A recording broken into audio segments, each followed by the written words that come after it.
It's Throwback Thursday, so I'm gonna throw it back. Kinda hurts to say, but I'll say it anyway. I saw her, I knew. Back in high school, I thought she was for me, and I was for you. Things didn't go as planned, but it worked out for the best. We thought we had something real, until we faced a test. The results showed up, bang. We were both dreaming.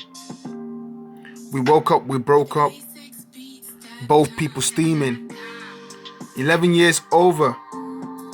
Just like that. We prayed for God's will. And this is that. No more hurt though. No more pain. For her, for sure. She got a new man. Things worked out for good. That's the truth. Looking back though, we were just naive youth. She's engaged, about to be married. I'm not hurt because this guy lifted what I couldn't carry.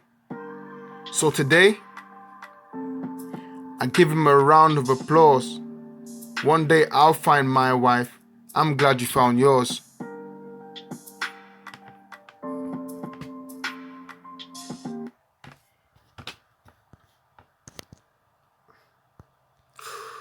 Ooh, that was deep. That was almost